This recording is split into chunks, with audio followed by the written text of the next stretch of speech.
Question number 10 asks to find the area that is bounded by 0.4 e to the x, y equals 0, and x plus y equals 6 in the first quadrant. So I've drawn here the area that we need to find. So we want to first of all find the intersection point. And we can show this intersection point in this way. We can say that 0.4 e to the x is equal to, sorry, that's the red part. We can say that the line y equals negative x, so negative x plus 6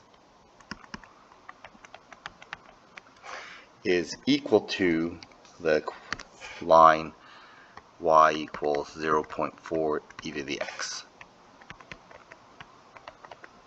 Okay, now this equation cannot be solved algebraically, so when we simplify this, we get 0 is equal to 0.4 e to the x plus x minus 6. Because there's an x in the exponent and x outside the exponent, we have to solve this by graphing.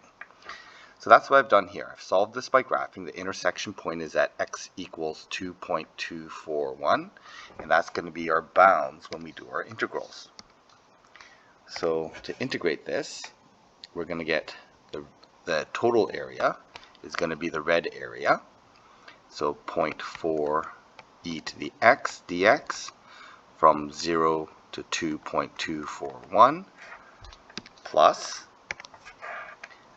the area underneath the linear function, and the bounds are going to be from 2.241 to 6, which is going to be our x-intercept here, and it's going to be negative x plus 6 dx.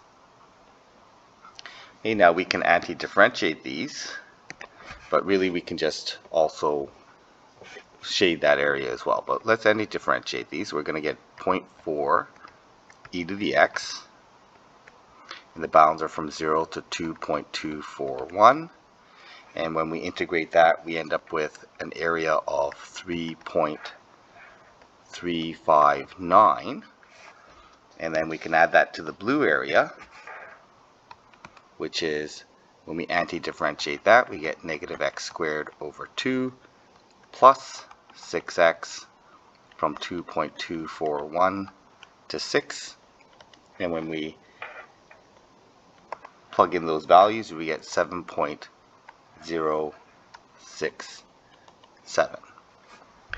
And so the total area that the bounded area, is when we combine those together, we end up with 10.426 units squared.